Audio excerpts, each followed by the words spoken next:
The Star by H.G. Wells.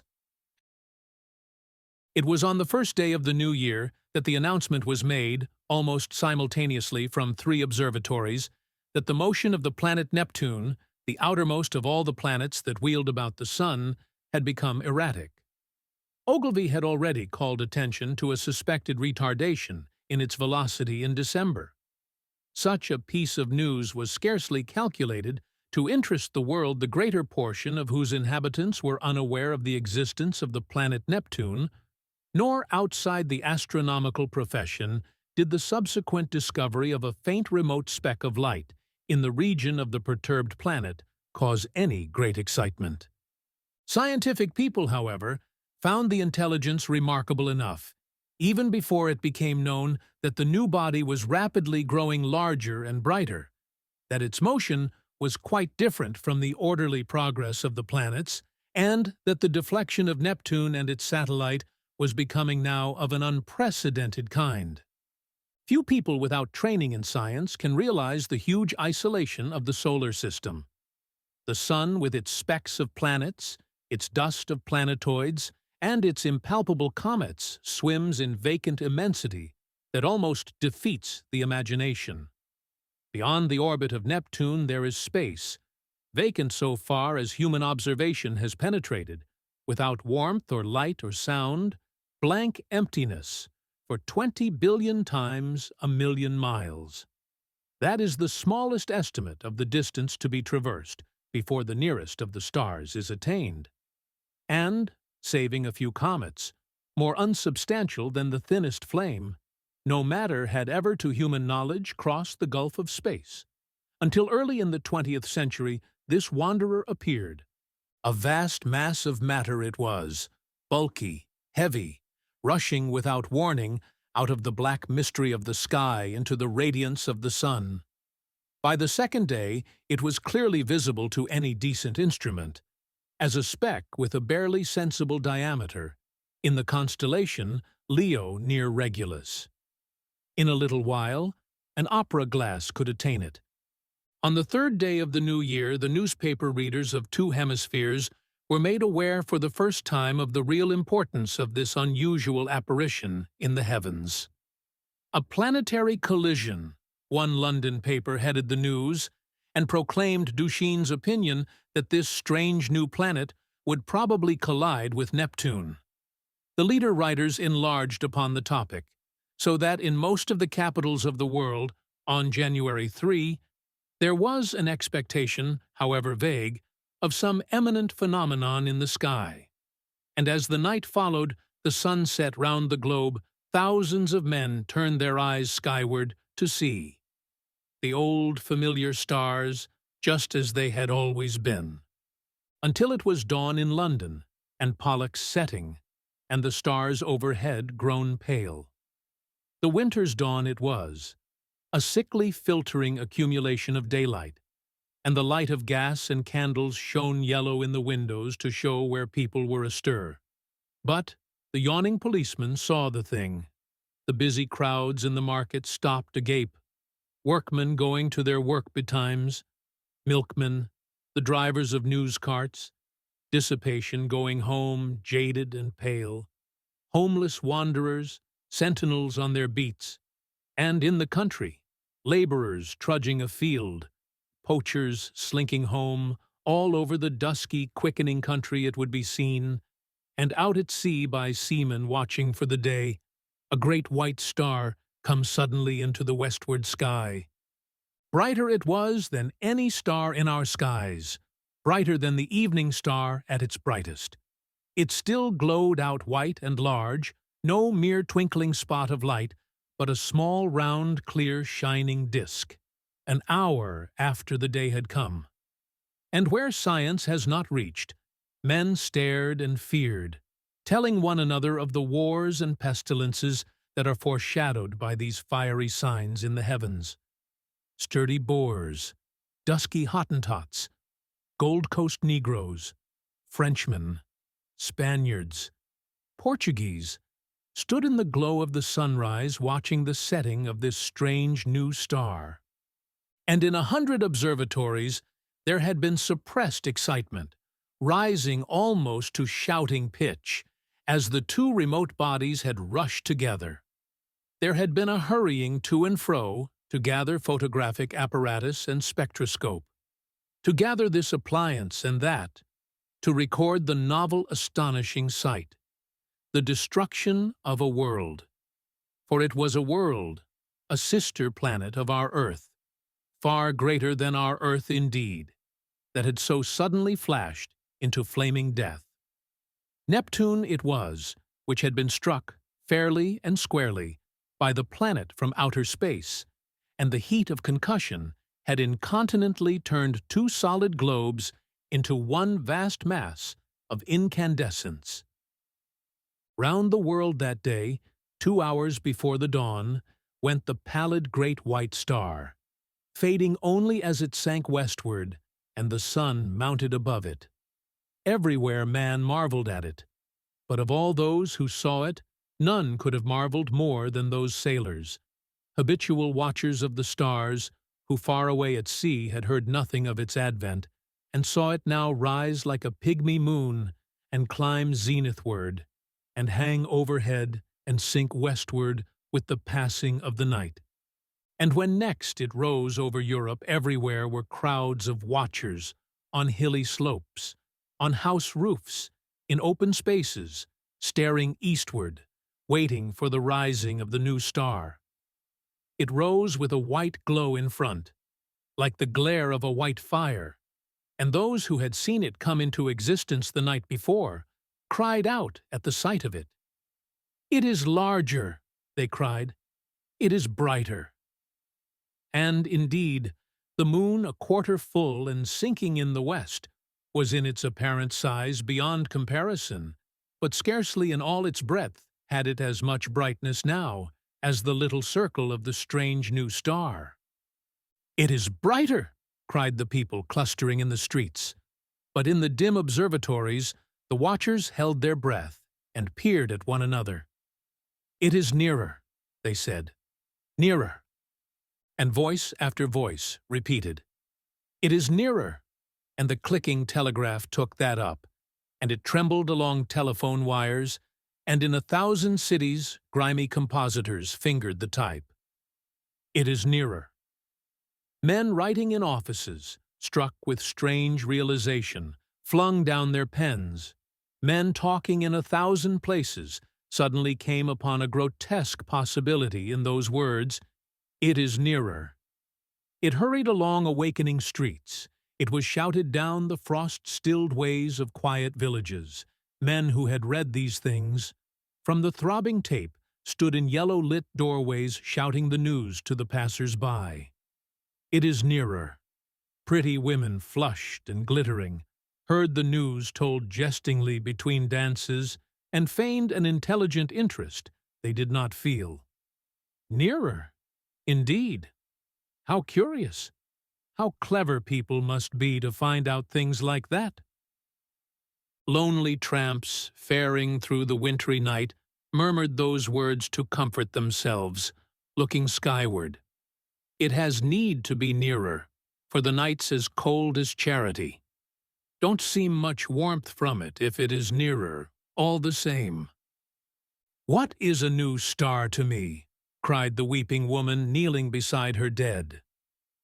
The schoolboy, rising early for his examination work, puzzled it out for himself, with the great white star shining broad and bright through the frost flowers of his window. "Centrifugal, centripetal," he said, with his chin on his fist. "Stop a planet in its flight, rob it of its centrifugal force. What then? Centripetal has it, and down it falls into the sun. And this. Do we come in the way? I wonder." The light of that day went the way of its brethren, and with the later watches of the frosty darkness rose the strange star again, and it was now so bright that the waxing moon seemed but a pale yellow ghost of itself, rising huge in the sunset hour. In a South African city, a great man had married, and the streets were alight to welcome his return with his bride. Even the skies have illuminated, said the flatterer. Under Capricorn, two Negro lovers, daring the wild beasts and evil spirits, for love of one another, crouched together in a canebrake where the fireflies hovered. "That is our star," they whispered, and felt strangely comforted by the sweet brilliancy of its light. The master mathematician sat in his private room and pushed the papers from him. His calculations were already finished. In a small white phial, there still remained a little of the drug that had kept him awake and active for 4 long nights.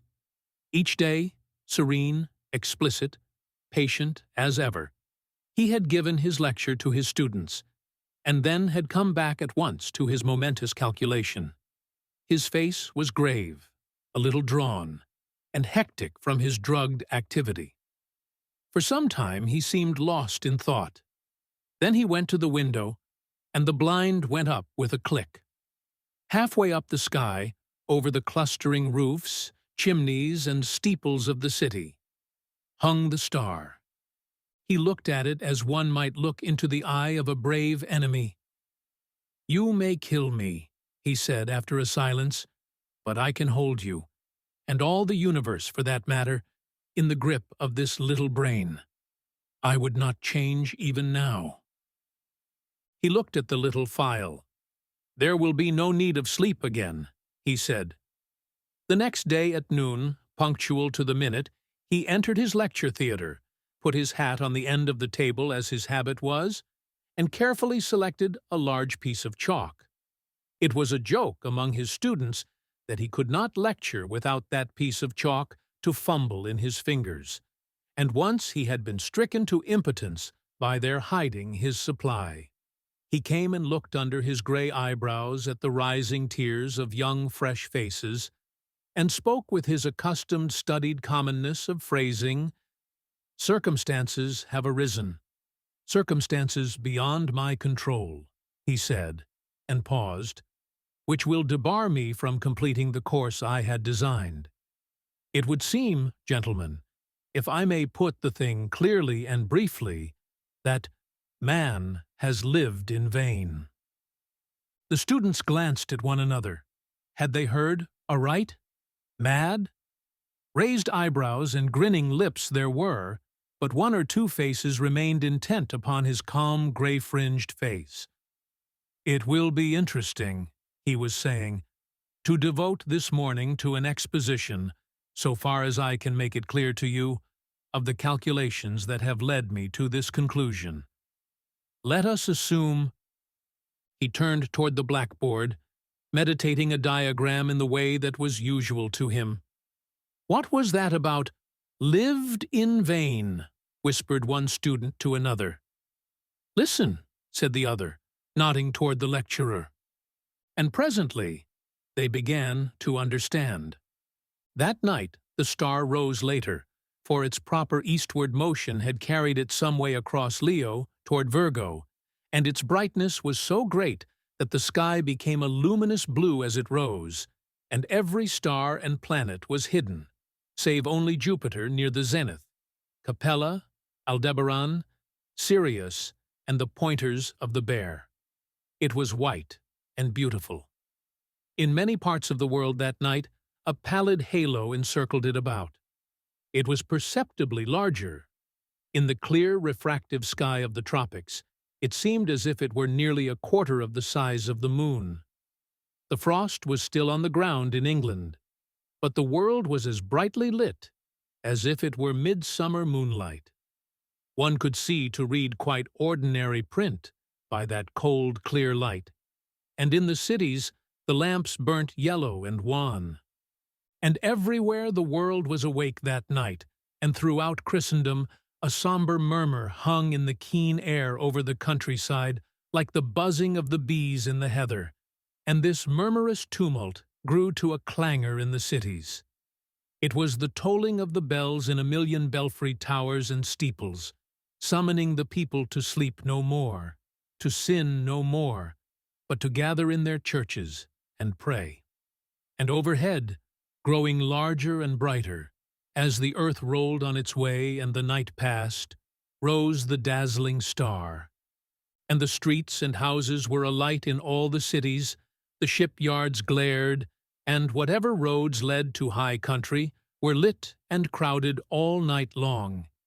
And in all the seas about the civilized lands, ships with throbbing engines, and ships with bellying sails, crowded with men and living creatures, were standing out to ocean and the north. For already the warning of the master mathematician had been telegraphed over the world and translated into 100 tongues. The new planet and Neptune, locked in a fiery embrace, were whirling headlong, ever faster and faster, toward the sun. Already every second this blazing mass flew 100 miles, and every second its terrific velocity increased. As it flew its course, it must pass 100 million miles wide of the Earth and scarcely affect it. But near its destined path, as yet only slightly perturbed, spun the mighty planet Jupiter and his moons, sweeping splendid around the sun. Every moment now the attraction between the fiery star and the greatest of the planets grew stronger. And the result of that attraction, inevitably Jupiter would be deflected from its orbit to a new elliptical path, and the burning star, swung by his attraction wide of its sunward rush, would describe a curved path and perhaps collide with, and certainly pass close to, our Earth. Earthquakes, volcanic outbreaks, cyclones, sea waves, floods, and a steady rise in temperature to I know not what limit. So prophesied the master mathematician. And overhead, to carry out his words, lonely and cold and livid, blazed the star of the coming doom. To many who stared at it that night until their eyes ached, it seemed that it was visibly approaching. And that night, too, the weather changed, and the frost that had gripped all Central Europe and France and England softened towards a thaw. But you must not imagine, because I have spoken of people praying through the night, and people going aboard ships, and people fleeing towards mountainous country, that the whole world was already in a terror because of the star. As a matter of fact, use and wont still ruled the world, and save for the talk of idle moments and the splendor of the night, 9 human beings out of 10 were still busy at their common occupations. In all the cities the shops, save one here and there, opened and closed at their proper hours.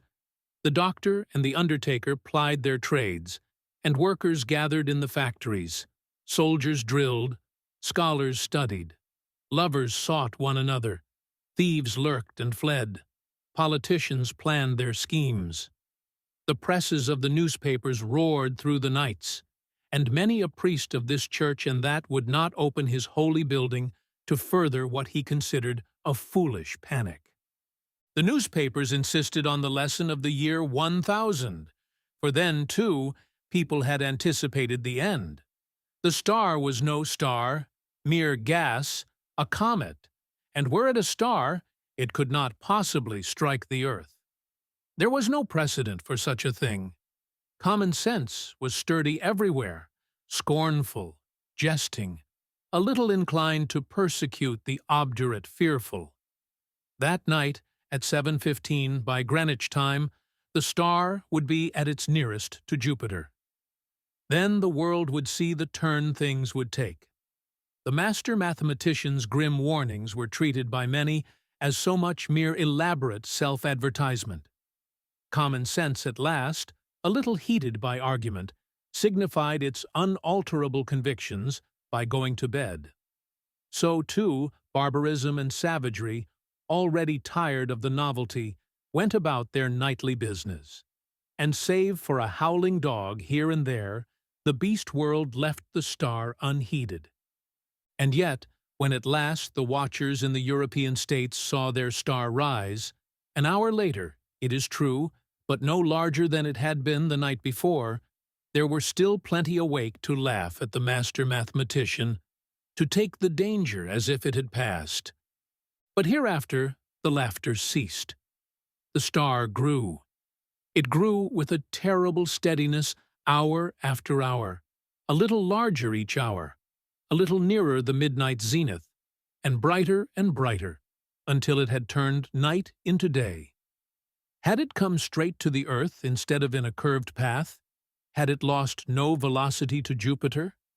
It must have leapt the intervening gulf in a day.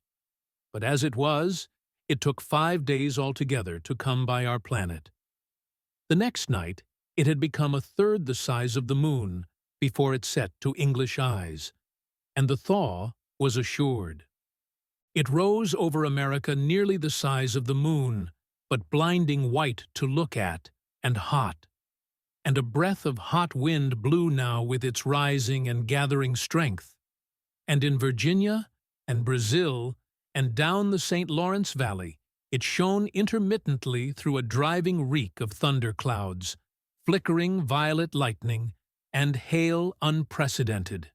In Manitoba were a thaw and devastating floods, and upon the mountains of the earth the snow and ice began to melt that night, and all the rivers coming out of high country flowed thick and turbid, and soon, in their upper reaches, with swirling trees and the bodies of beasts and men. They rose steadily, steadily in the ghostly brilliance, and came trickling over their banks at last, behind the flying population of their valleys. And along the coast of Argentina and up the South Atlantic tides were higher than they had ever been in the memory of man, and the storms drove the waters in many cases scores of miles inland, drowning whole cities. And so great grew the heat during the night that the rising of the sun was like the coming of a shadow. The earthquakes began and grew until all down America, from the Arctic Circle to Cape Horn hillsides, were sliding. Fissures were opening, and houses and walls crumbling to destruction. China was lit glowing white, but over Japan and Java and all the islands of Eastern Asia, the great star was a ball of dull red fire because of the steam and smoke and ashes the volcanoes were spouting forth to salute its coming. Above were the lava, hot gases, and ash, and below the seething floods, and the whole earth swayed and rumbled with the earthquake shocks. Soon the immemorial snows of Tibet and the Himalayas were melting and pouring down by 10 million deepening converging channels upon the plains of Burma and Hindustan. The tangled summits of the Indian jungles were aflame in 1,000 places, and below the hurrying waters around the stems were dark objects that struggled feebly and reflected the blood-red tongues of fire. And in an ungovernable confusion, a multitude of men and women fled down the broad riverways to that one last hope of men, the open sea. Larger grew the star, and larger, hotter, and brighter, with a terrible swiftness now. The tropical ocean had lost its phosphorescence, and the whirling steam rose in ghostly wreaths from the black waves that plunged incessantly, speckled with storm-tossed ships. And then came a wonder. It seemed to those who in Europe watched for the rising of the star that the world must have ceased its rotation. In 1,000 open spaces of down and upland, the people who had fled thither from the floods and the falling houses and sliding slopes of hill watched for that rising in vain. Hour followed hour through a terrible suspense, and the star rose not. Once again, men set their eyes upon the old constellations they had counted lost to them forever. In England it was hot and clear overhead, though the ground quivered perpetually. But in the tropics, Sirius and Capella and Aldebaran showed through a veil of steam. And when at last the great star rose, near 10 hours late, the sun rose close upon it, and in the center of its white heart was a disk of black. Over Asia, the star had begun to fall behind the movement of the sky, and then suddenly, as it hung over India, its light had been veiled. All the plain of India, from the mouth of the Indus to the mouths of the Ganges, was a shallow waste of shining water that night, out of which rose temples and palaces, mounds and hills, black with people. Every minaret was a clustering mass of people, who fell one by one into the turbid waters as heat and terror overcame them. The whole land seemed a wailing, and suddenly there swept a shadow across that furnace of despair, and a breath of cold wind, and a gathering of clouds out of the cooling air. Men looking up, nearly blinded, at the star, and saw that black disk creeping across the light. It was the moon, coming between the star and the earth.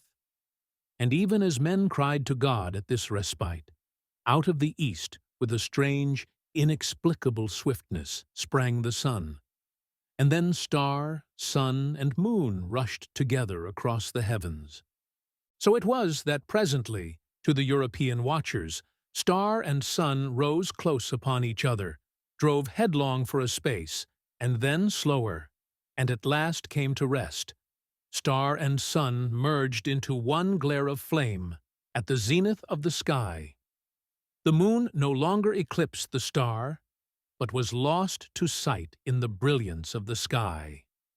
And though those who were still alive regarded it for the most part with that dull stupidity that hunger, fatigue, heat, and despair engender, there were still men who could perceive the meaning of these signs.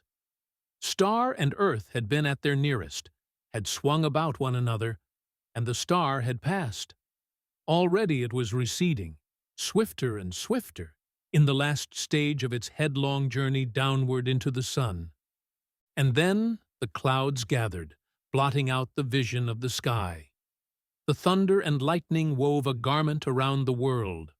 All over the earth was such a downpour of rain as men had never seen before. And where the volcanoes flared red against the cloud canopy, there descended torrents of mud. Everywhere the waters were pouring off the land, leaving mud-stilted ruins, and the earth littered like a storm-worn beach with all that had floated, and the dead bodies of the men and brutes, its children. For days the water streamed off the land, sweeping away soil and trees and houses in the way, and piling huge dikes and scooping out titanic gullies over the countryside. Those were the days of darkness that followed the star and the heat. All through them, and for many weeks and months, the earthquakes continued. But the star had passed, and men, hunger-driven and gathering courage only slowly, might creep back to their ruined cities, buried granaries, and sodden fields. Such few ships as had escaped the storms of that time came stunned and shattered, and sounding their way cautiously through the new marks and shoals of once familiar ports. And as the storm subsided, men perceived that everywhere the days were hotter than of yore, and the sun larger, and the moon, shrunk to a third of its size, took now 80 days between its new and new. But of the new brotherhood that grew presently among men, of the saving of laws and machines, of the strange change that had Iceland and Greenland the shores of Baffin's Bay, so that the sailors coming there presently found them green and gracious, and could scarce believe their eyes, this story does not tell. Nor of the movement of mankind, now that the earth was hotter, northward and southward towards the poles of the earth. It concerns itself only with the coming and the passing of the star. The Martian astronomers, for there are astronomers on Mars, although they are different beings from men, were naturally profoundly interested by these things. They saw them from their own standpoint, of course. Considering the mass and temperature of the missile that was flung through our solar system into the sun, one wrote, it is astonishing what little damage the Earth, which it missed so narrowly, has sustained. All the familiar continental markings and the masses of the seas remain intact, and, indeed, the only difference seems to be a shrinkage of the white discoloration, supposed to be frozen water, round either pole. which only shows how small the vastest of human catastrophes may seem at a distance of a few million miles.